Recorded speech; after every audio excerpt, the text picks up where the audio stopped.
Identity. एक कभी आप लोगों ने ये वर्ड सुना है क्या, आइडेंटिटी? ट्रिग्नोमेट्री। है ना, क्या कब सुना है स्कूल में, बताओ आइडेंटिटी कब सुना आपने? स्कूल में सुना होगा ना आपने?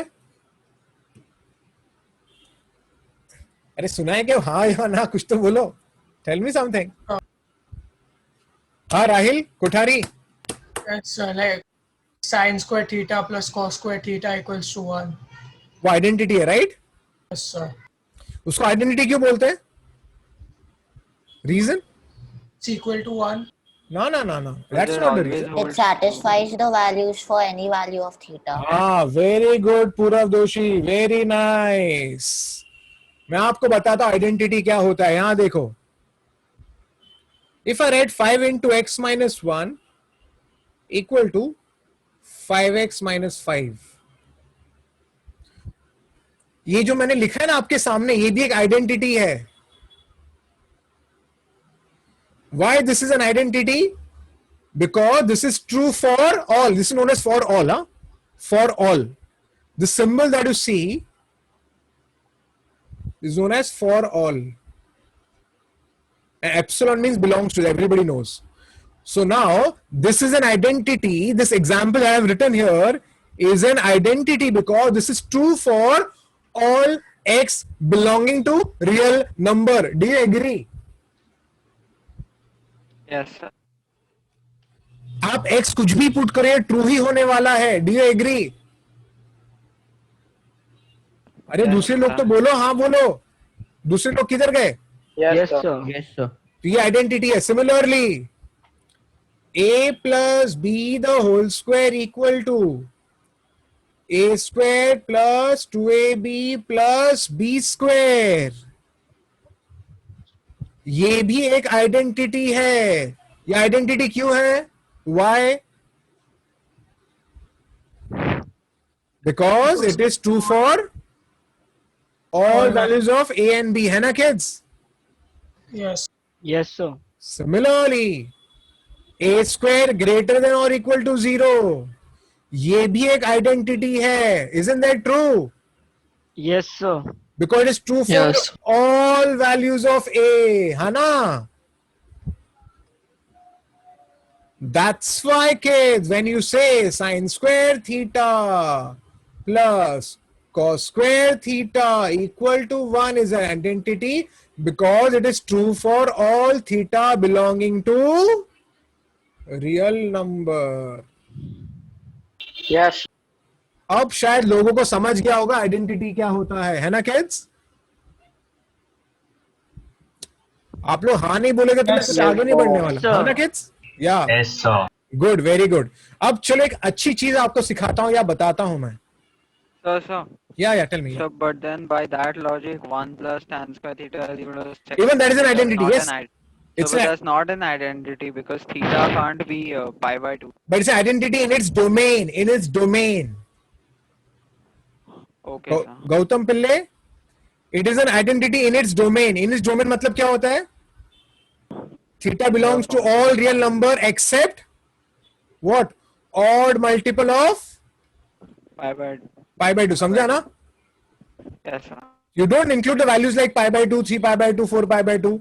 Why not include pi by 2? Because 10 pi by 2 is Not defined. not defined. तो ये भी एक आइडेंटिटी है but in its domain.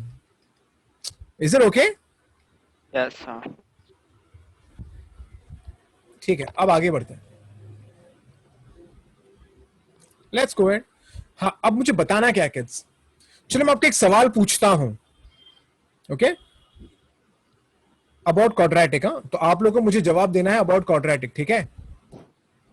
ax square plus bx plus c equal to 0. Is it a quadratic equation? Yes. Yes, sir. Chalo, let me check it out now. But if I say, okay, by the way, if I ask you a question here, quadratic के maximum कितने roots हो सकते हैं? 2. 2. हाँ? 2. पक्का? Yes. एकदम पक्का? Yes. Confident? Sir. Yes. Sir. एकदम पक्का ना? So quadratic can have one root also. Yeah, but maximum how many roots? Two. हाँ? Two. 2. Okay. अब सुनना ध्यान से. But suppose मेरा मन कर रहा है, आज मैं सुबह सुबह उठा, ओके, नाश्ता वाश्ता किया, लेक्चर में बैठा और मैंने मन किया, अरे बाबा, let me have quadratic 3 roots, 3 distinct roots.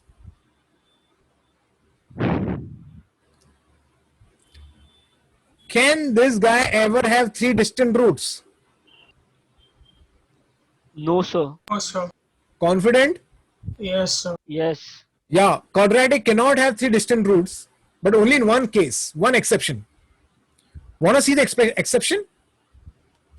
The exception is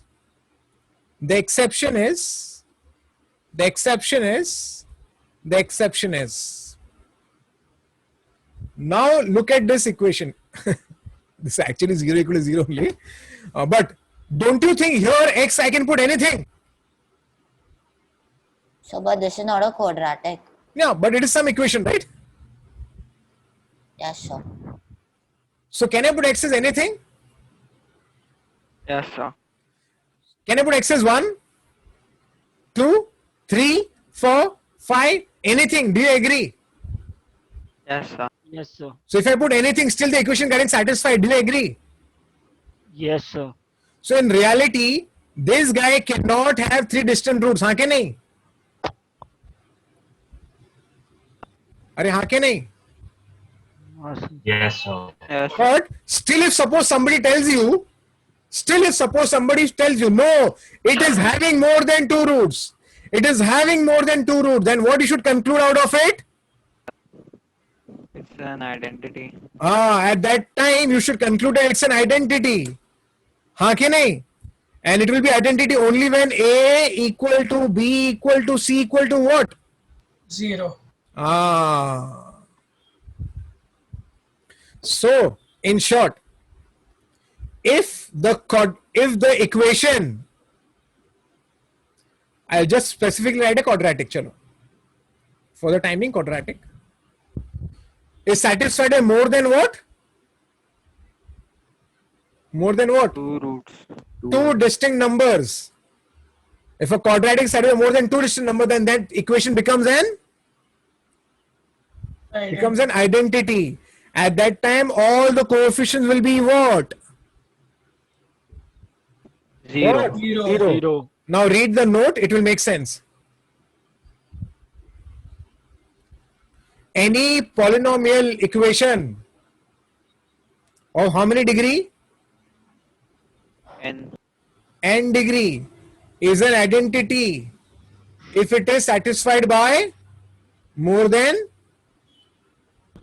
N values of x. n values of x. So अगर डिग्री 2 है तो मैक्सिमम 2 वैल्यू ही हो सकता है, लेकिन अगर किसी ने बोला satisfied by 3 values, then it is an identity. अगर डिग्री 4 इक्वेशन है और अगर मैंने बोला satisfied by 6 values, तो पक्का वो आइडेंटिटी ही है. तो कोई भी polynomial equation of degree n है is an identity if it is satisfied by more than n values of x. At that time, all the coefficients including the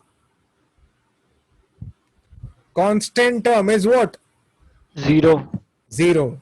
और ये बहुत ही इंपॉर्टेंट कॉन्सेप्ट है कुछ जेई प्रॉब्लम्स को solve करने के लिए, आइडेंटिटी का concept. Is it okay kids? Yes, Is it sir. okay? So if you understood this concept, now come here. Read the problem.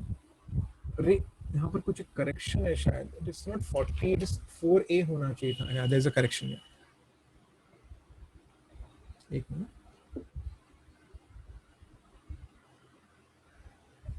ठीक है. Read the question now. Now it will make sense. Find the values of A for which this equation in X has more than 2 roots. Is it a quadratic?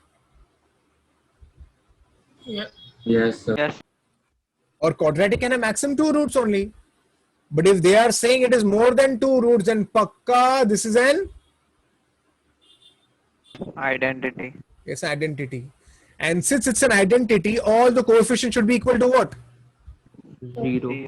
0. means a square plus 4a plus 3 equal to 0. A square minus a minus 2 equal to 0.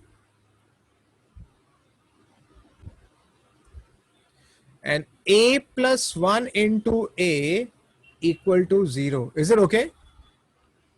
हाँ क्या नहीं? अरे हाँ क्या नहीं kids? सारे coefficient 0 होने चाहिए. Now let's start solving now. हमें a फाइंड करना है. a plus 3 into a plus 1. तो मुझे मिला a equal to -3 और a equal to -1.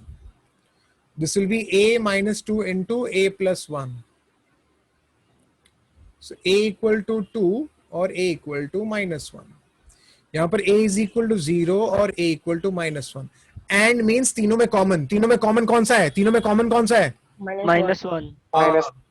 तो जब तीनों का कॉमन होगा वही आपका आंसर होता है ऐसे में. ठीक है, जब भी एंड होगा तो कॉमन वैल्यू लेना पड़ता है. तो यहाँ पर कॉमन वैल्यू क्या है? a equal to -1.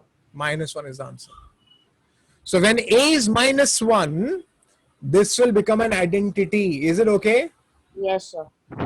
So whenever you have such equations, such problems wherein they speak about, suppose cubical is given and they are telling you more than 3 values, biquadratic is given, more than 4 values, remember it is nothing but your identity. So automatically you should equate the coefficients to 0. Is it clear? Yes, sir. अच्छी बात है. तो ठीक है, और एक problem करते हैं.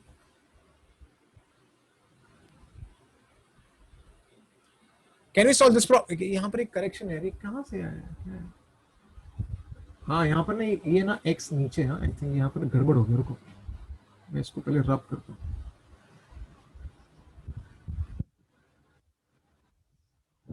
यहाँ पर x आना चाहिए. ठीक है ना kids? Yes, sir. Okay. Again, kids, what they are saying, this is an identity, right? तो अगर ये आइडेंटिटी है तो बाय डिफॉल्ट आपके सारे coefficient should be 0. Is it okay kids?